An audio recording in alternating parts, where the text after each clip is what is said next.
Good morning. আমি তোমাদের পেলেদা। আজকে সকালবেলা আমি আবার বেরিয়ে পড়ছি আর একটা ট্রিপে। এটা কিন্তু যাচ্ছি একা নয়, একটা গ্রুপের সঙ্গে। গ্রুপ হচ্ছে জোশ। সো জোশের সঙ্গে যখন যাচ্ছি, কোথায় যাচ্ছি? বেশি দূর না, এখান থেকে যাব কুরুমবেড়া ফোর্ট। কুরুমবেড়া ফোর্টটা কোথায় জানো? চলো রাস্তায় যেতে যেতে তোমাদেরকে বলছি। তাহলে বেরিয়ে পড়ি সকাল সকাল ভগবানের নাম নিয়ে। ওং নমঃ শিবায়, জয় মা দুর্গা, হরে কৃষ্ণ। সল্টলেক থেকে বেরিয়ে প্রথমেই আমি যাব বাইপাস দিয়ে আমরা মা ফ্লাইওভার ধরে ভিক্টোরিয়ার পেছনে নামবো এবং সেখান থেকে স্ট্রেট বেরিয়ে আমরা বিদ্যাসাগর সেতু মানে সেকেন্ড ব্রিজটা ধরবো এবং সেখান থেকে আমরা কোনা এক্সপ্রেসওয়ে ধরে একদম চলে যাচ্ছি কোথায়? NH-19 up to Kolaghat. সেখানে আমরা ব্রেকফাস্ট করব। ব্রেকফাস্ট করে সেখান থেকে আমরা একদম স্ট্রেট চলে যাব খড়গপুর কিন্তু টাউনটা আমরা ধরছি না। এই এখন চলে এসেছি মা ফ্লাইওভারের ওপর। মা ফ্লাইওভার ক্রস করে স্ট্রেট কিন্তু ভিক্টোরিয়ার পেছন দিকে নামবো। দেখো দুদিকে দেখতে পাচ্ছ উঁচু উঁচু রেলিংয়ের মানে রড মতন দিয়েছে, এখানে তার দিয়ে দিয়েছে, কারণ দু সাইডে এত ঘুড়ি ওড়ে এবং ঘুড়ির সুতোয় এত মাঞ্জা থাকে না, অনেক বাইকার্সদের প্রচণ্ড রকম অ্যাক্সিডেন্ট হয় সেই ঘুড়ির সুতোয়। সেই সুতোয় অনেকের গলার নলি কেটে যায়। আমরা নিজে দেখা একজনের ফুল মাস্ক হেলমেট, তিনি খালি কাঁচটা উঠিয়ে চালাচ্ছিলেন, তার নাকের ওপরটা প্রচণ্ড রকমভাবে কেটে গিয়েছিল। যাই হোক, গভর্নমেন্ট এই কাজটা করেছেন পাবলিকের জন্য, এর জন্য অসংখ্য ধন্যবাদ গভর্নমেন্টকে।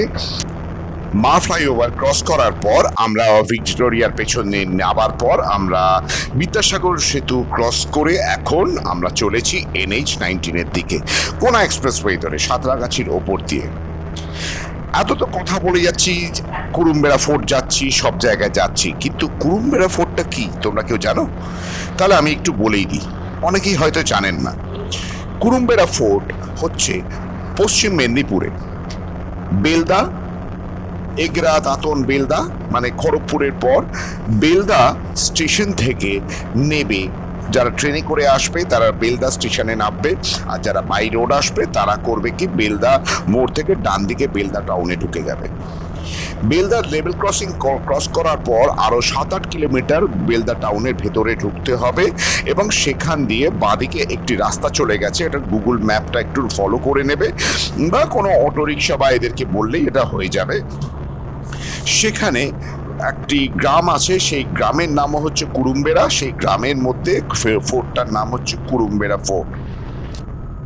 এই কুরুমবেড়া ফোর্ট উড়িষ্যার রাজা সূর্যবংশীয় রাজা গজপতি কপিলেন্দ্র দেবের শাসনকালে 1438 সালে নাগাদ তৈরি করা শুরু হয়েছিল।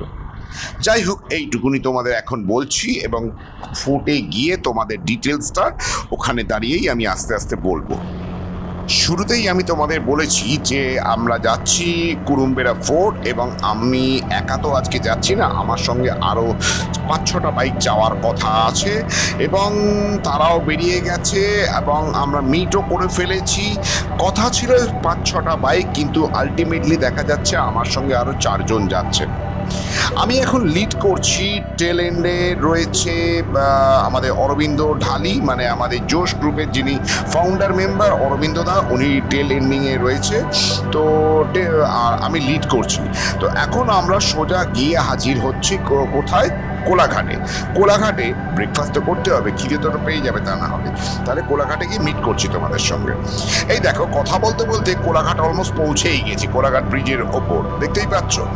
কোলাঘাটটা পৌঁছোই, ওখানে ব্রেকফাস্ট করে আবার ফুল এনার্জি নিয়ে, গাড়িতে সকালে তেল খেয়ে এনার্জি করে নিয়েছে, কিন্তু আমরা তো এনার্জি নিইনি।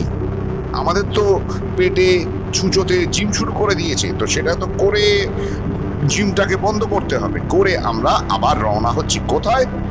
কুরুমবেড়া ফোর্ট। তো তোমরা দেখতেই পেলে আমরা এখন পৌঁছে গেছি কোলাঘাট এবং আমাদের এখানে আজকে 5খানা বাইক এসছে।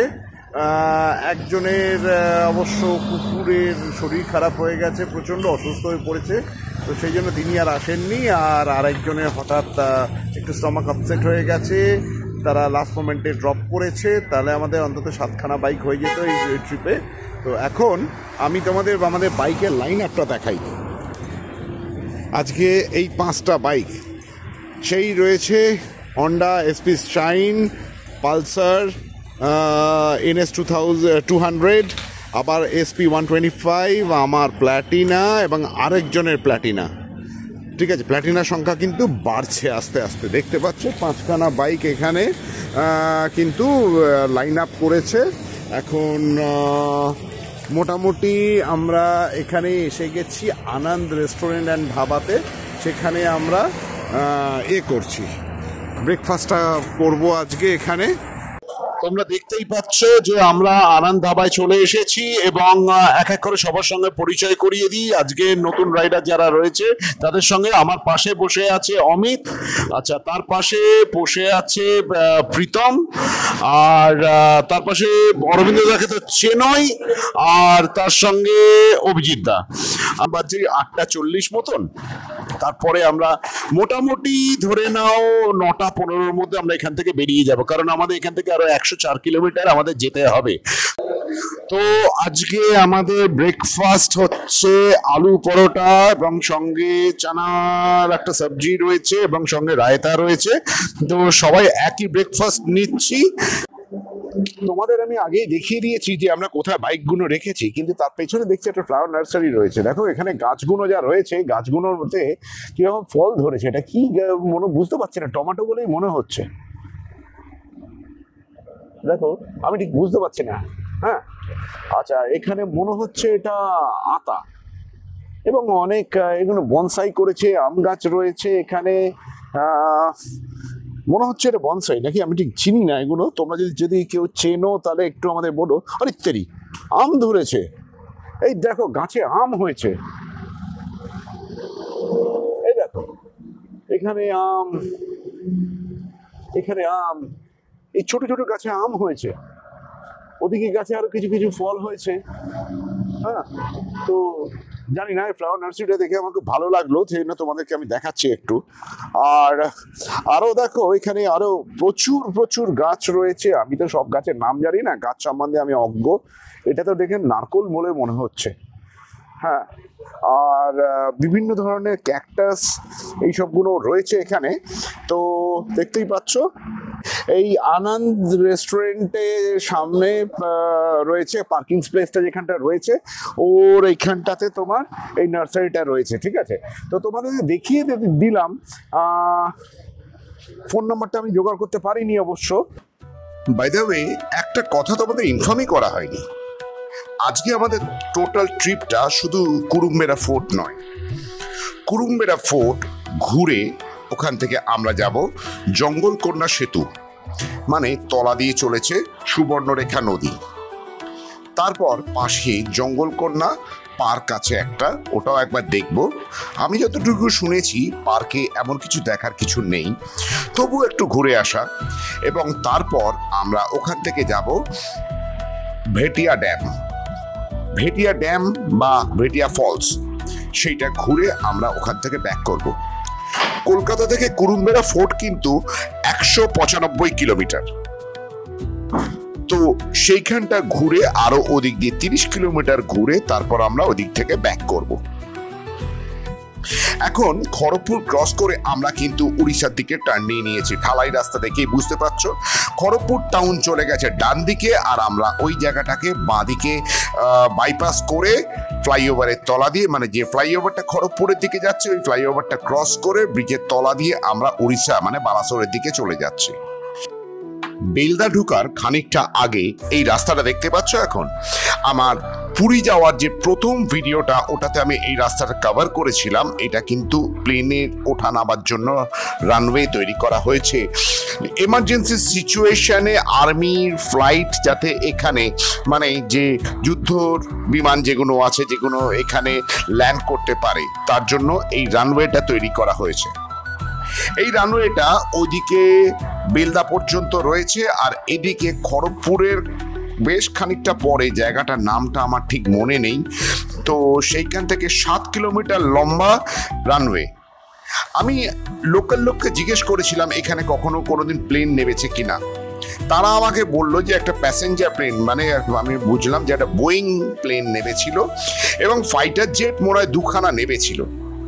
তখন পরীক্ষা করা হয়েছিল। দেখো মাঝখানে কোনো কিন্তু ডিভাইডার নেই বা কিছু নেই, এখানে বস্তা টস্তা দিয়ে এখানে বানানো আছে এমার্জেন্সি পারপাস, যাতে ওই বস্তাগুলো সরিয়ে দিয়ে এটাকে রানওয়ে হিসেবে ইউজ করা হয়। এখন আমরা বেলদা টাউনের মধ্যে রয়েছি। এই যে লেভেল ক্রসিং এ আটকে গেছি দেখতেই পাচ্ছ, পাশেই বেলদা স্টেশন।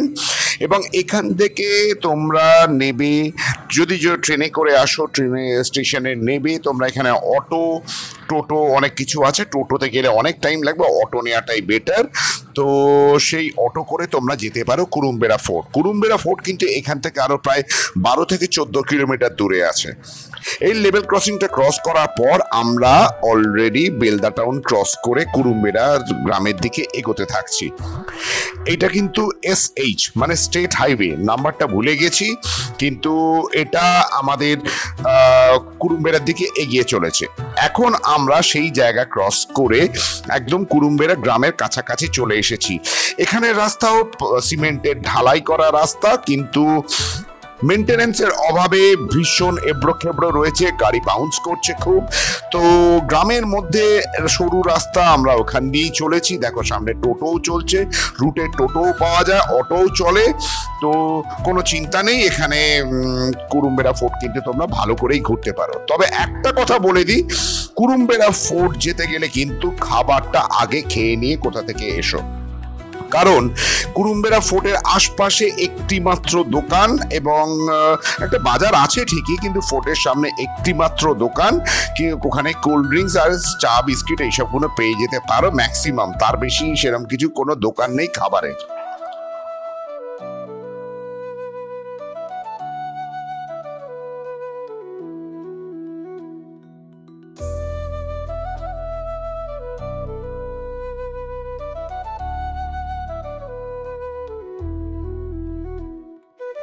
যাক, তোমরা দেখতেই পেলে আমরা কুরুম্বেরা ফোর্টে পৌঁছে গেলাম। এই হচ্ছে কুরুম্বেরা ফোর্ট। অনেকেই জানে না এই ফোর্ট সম্বন্ধে, আমি আমার ভিডিওর মাধ্যমে তোমাদের অনেককেই জানানোর একটু চেষ্টা করছি। খুব একটা বেশি লোকও আসে না। সামনে আমাদের 5টা বাইক দেখতে পাচ্ছ, আর 2-1টা এদিক ওদিক বাইক এসেছে। এই ফোর্ট সম্বন্ধে একটু জানার দরকার আছে। উড়িষ্যার সূর্যবংশীয় রাজা গজপতি কপিলেন্দ্র দেবের শাসনকালে 1438 থেকে 1469 সালে, অ্যাকচুয়ালি উড়িয়া শিলালিপিতে এটা লেখা আছে, আমি উড়িয়া শিলালিপি মানে উড়িয়া লেখা তো পড়তে জানি না, আমি ইংলিশ লেখাটা দেখেই তবে বলছি। তো ওই সময় এই ফোর্টটা বানানো হয়েছিল। এই ফোর্টের মধ্যে আমরা এবার ভেতরে যাচ্ছি, কিন্তু বাইরের দিকটা দেখো, দেখলেই কিন্তু একটা উড়িষ্যার স্থাপত্যের কথা মনে পড়ে, যেমন কোনারক, লিঙ্গরাজ টেম্পল, অনেকটা এরকম ধরনের, বা জগন্নাথ মন্দির, এইরকম ধরনের একটা স্থাপত্য চোখে পড়ে। তো চলো, সামনে একটা বোর্ড রয়েছে, আমরা গিয়ে একটু দেখে নিই বোর্ডটাতে কি লেখা আছে। বোর্ডটা দেখে নাও, তো তোমরা পরে একটু স্টিল করে দেখে নিও। আমরা এখন ফোর্টের ভেতরে চলছি, চলো। তো তোমরাও দেখো ফোর্টের ভেতরটা কিরকম আছে।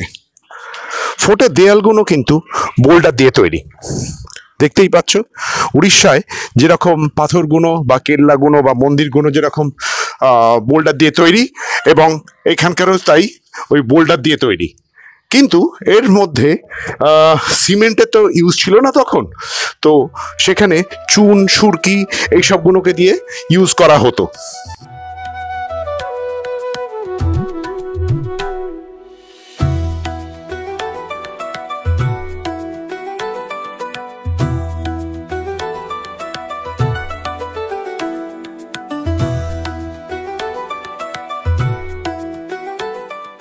ফোর্টের মধ্যে ঢুকতেই আমরা একটু ডান দিকে টার্ন নিলাম। টার্ন নেওয়ার পরেই দেখা যাচ্ছে, দেখো এখানকার ভাস্কর্যগুলো, পুরো পিলারগুলো একদম এটা স্টেপ বাই স্টেপ ভেতর দিকে ঢুকে এসেছে। তো তখনকার দিনে কীরকম টেকনোলজি ছিল, তবে এটা একটু ভেতর দিকে হেলে রয়েছে। তবে আমার যেটা মনে হচ্ছে যে এর রক্ষণাবেক্ষণের জন্য এই যে পিলারটা দেখতে পাচ্ছ, এই পিলারগুলো এই মাঝখানে মাঝখানে একটা দুটো পিলার দিয়ে এটাকে সমান করে রেখে দেওয়া হয়েছে। মানে সমান করে মানে কি বলবো, এটাকে একটা সাপোর্ট দিয়ে রাখা হয়েছে, দেখতেই পাচ্ছ। এখানে ঔরঙ্গজেবের আমলে মোহাম্মদ তাহির এর দ্বারা এর কাঠামো রয়েছে। এর অধীনে একটি সুরক্ষিত স্মৃতিস্তম্ভ হওয়া সত্ত্বেও এই দুর্গ সম্বন্ধে কোনো তথ্য সেরকমভাবে পাওয়া যায় না। তবে জানা যায় ঔরঙ্গজেবের সময় এই ফোর্ট কিন্তু এখানকার অস্ত্রাগার হিসেবে ব্যবহার করা হতো। 1568 সালে বাংলা ও বিহারের আফগান সুলতানি উড়িষ্যা আক্রমণ করে যায় এবং যার মাধ্যমে পশ্চিমবঙ্গে অবিভক্ত মেদিনীপুর জেলার অন্তর্ভুক্ত ছিল। পরবর্তীতে 1575 সালে তুকারইয়ের যুদ্ধে বাংলার আফগানদের পরাজিত করার পর মুঘলরা উড়িষ্যা দখল করেন। তারা উড়িষ্যা সুবাটিকে 5টি সরকারে বিভক্ত করে। এই দুর্গের ভেতরটা পুরো পরিকাঠামো উড়িষ্যার মধ্যযুগীয় স্থাপত্যের সাথে একদম মিল রয়েছে। পরবর্তীকালে এই দুর্গ মুঘল স্থাপত্যের উদাহরণ দেখা যায়।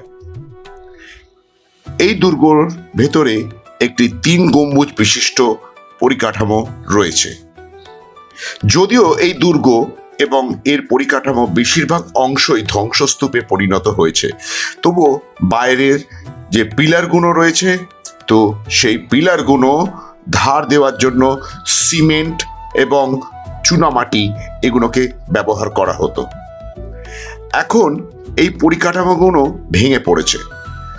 এর রক্ষণাবেক্ষণের জন্য ভেতরে তোমরা আলাদা করে পিলার দেখতেই পাচ্ছ এবং ছাদটিকে ধরে রেখেছে।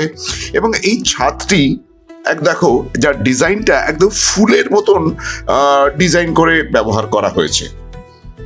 এই দুর্গে এই কি বলবো, উড়িষ্যার বালাসোর জেলায় রায়বানিয়া দুর্গের সাথেও খানিকটা মিল আছে।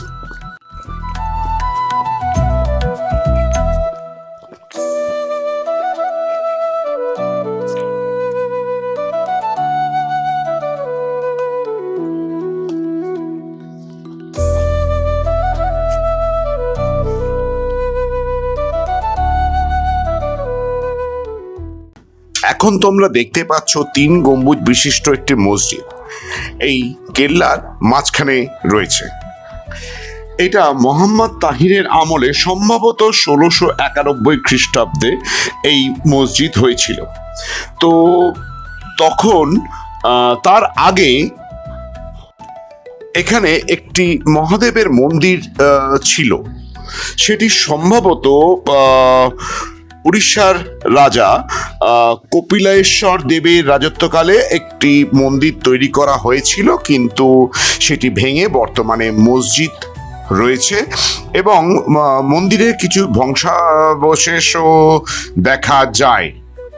তো কোথায় আমরা তো বুঝতে পারিনি।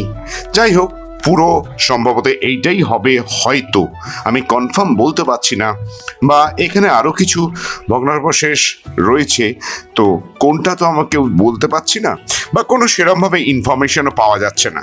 তবে আমি অনেক পড়াশোনা করে বা অনেক কিছু করে আমি এখানে জানতে পেরেছি।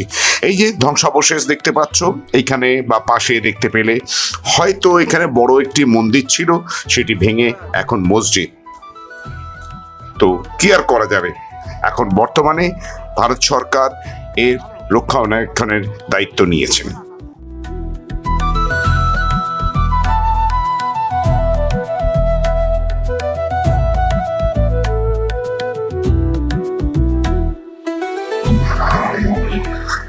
এখন আমি দাঁড়িয়ে আছি জঙ্গলকন্যা সেতুর ওপর। জঙ্গলকন্যা সেতুর তলায় যে নদীটা গেছে, নদীটা হচ্ছে সুবর্ণরেখা নদী। এখন বৈশাখ মাস, সেই ছোট্টবেলায় পড়েছিলাম না, আমাদের ছোট নদী চলে আঁকে বাঁকে, বৈশাখ মাসে তার হাঁটু জল থাকে। তো আজকে সেই জিনিসটা মনে পড়ছে আবার। সুবর্ণরেখা নদী এবং জঙ্গলকন্যা সেতু, তার ওপর আমরা দাঁড়িয়ে আছি এবং সিনিক বিউটিটা দেখো শুধু একবার তাকিয়ে। দুটো সাইডে সিনিক বিউটিটা দেখো একবার, এদিকটা দেখতে পাচ্ছ এবং অন্য দিকটা তো দেখতেই পাচ্ছ। আমাদের 5টা বাইক এখানে সেম লাইনে দাঁড়িয়ে আছে। আমি এখন সুবর্ণরেখা নদীর ওপর আমাদের 5টা বাইকের লাইনে দাঁড়িয়ে আছে, দেখতেই পাচ্ছ। সবাই খুব এনজয় করছে জায়গাটা সবারই খুব ভালো লেগেছে। আমারও ভালো তো লেগেইছে, আমার তো ভালো লেগেইছে। সবাই একটু পোজ দিয়ে দাঁড়িয়ে গেল। অমিত, অমিত একটু এদিকে, খালি মোবাইল দেখলে হবে? বেশি ক্লান্ত হয়ে যাওয়ার ফলে মোবাইলটা দেখছে, মানিয়ে চলতে হবে। জোরে জোরে জোরে জোরে। অমিত দা বেশি ক্লান্ত হওয়ার ফলে মোবাইল নিয়ে পড়ে আছে। আপনি আপনার কাজ করুন, অমিতদার কাজ করে। তো আমরা সবাই আমাদের নিজেদেরকে দেখতে পাচ্ছি এখন। অভিজিৎ দা এদিকে, এদিকে এদিকে, অরবিন্দ দা এদিকে, এদিকে এদিকে, নিজেদেরকে দেখতে হবে তো, অত দূরে থাকলে থোড়ি না হবে। দারুণ, সিনিক বিউটিটা কিন্তু দারুণ। আমার ঠিক জানা নেই কবিগুরু রবীন্দ্রনাথ ঠাকুর কোন নদীকে নিয়ে কবিতাটি বলেছিলেন বা লিখেছিলেন। যাক, আমি একটু মনে এলো তো তাই কবিতাটা একটু বলি। আমাদের ছোট নদী চলে একে বাঁকে, বৈশাখ মাসে তার হাঁটু জল থাকে। পার হয়ে যায় গরু, পার হয় গাড়ি, দুই ধার উঁচু তার, ঢালু তার পাড়ি। চিকচিক করে বালি, কোথা নাহি কাদা, একধারে কাশবন ফুলে ফুলে সাদা। কিচিমিচি করে সেথা শালিকের ঝাঁক, রাতে ওঠে থেকে থেকে শেয়ালের ডাক। এটুকুই বললাম, তাহলে অনেক লেন্দি হয়ে যাবে।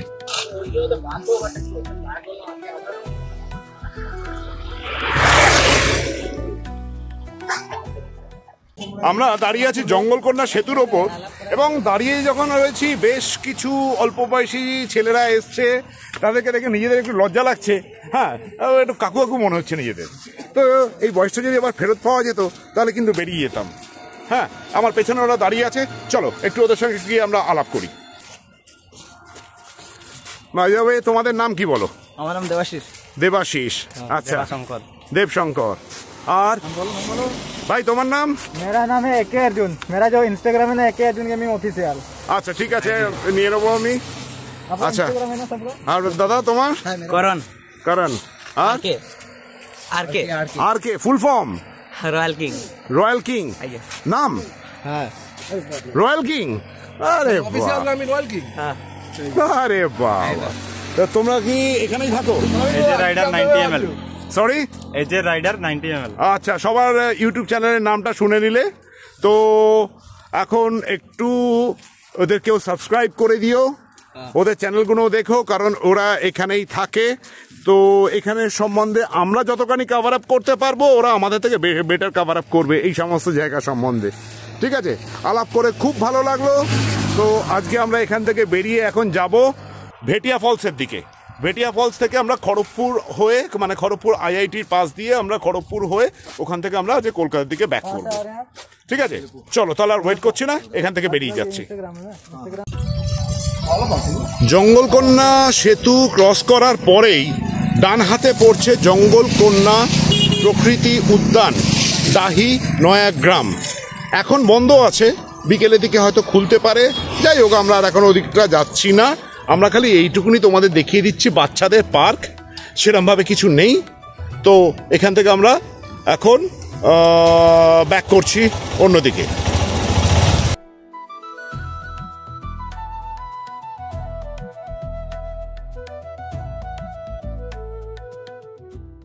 আমি এখন দাঁড়িয়ে আছি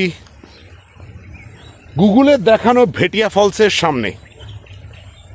নামে ফলস, কিন্তু এখন দেখবে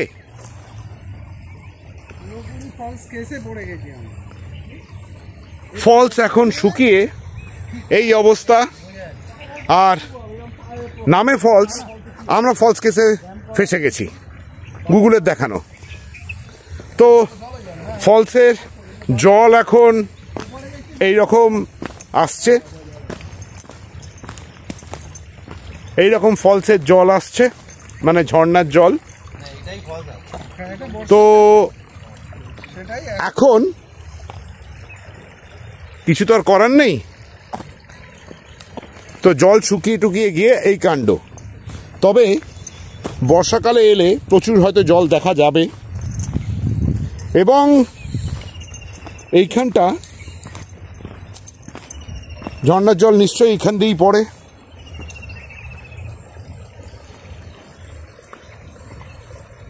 এইখান দিয়েই পড়ে এবং এদিকে কোথাও একটা চলে যায়। তো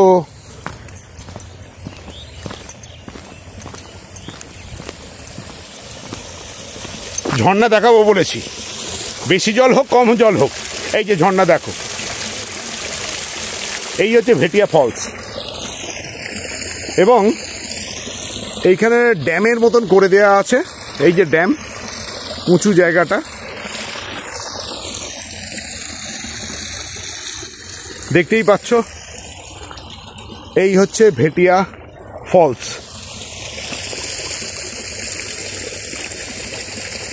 ওদিকে আরো গর্ত রয়েছে, তো সেগুলো শুকনো সবই দেখতেই পাচ্ছ। যাক, আর কিছু করার নেই। এখন আমরা এইখান দিয়ে আমরা আস্তে আস্তে হাঁটতে হাঁটতে বাইকের কাছে যাই, গিয়ে ওখান থেকে আমরা এখন যাব খড়গপুর। আইআইটি খড়গপুরের সামনে দিয়ে যাব, বা পেছন দিক দিয়ে যাব, বা পাশ দিয়ে যাব, হোয়াট এভার। রাস্তাটা কেমন আমি তো বলতে পারছি না, তো এখান থেকে দেখে আমরা ওদিক দিয়ে খড়গপুর গিয়ে লাঞ্চ করে আমরা প্যাক করে যাব আজকে। এবার আমাদের বাড়ি ফেরার পালা। আমরা আস্তে আস্তে ব্যাক করতে শুরু করলাম কলকাতার উদ্দেশ্যে। যাক, ট্রিপটা কিন্তু খুব ভালো করেই হলো আমাদের, আর আজকে সারাদিনের কিছু মুহূর্ত তুলে ধরলাম। তাহলে দেখা হচ্ছে এরপর নতুন অন্য কোনো ভিডিওতে। নমস্কার।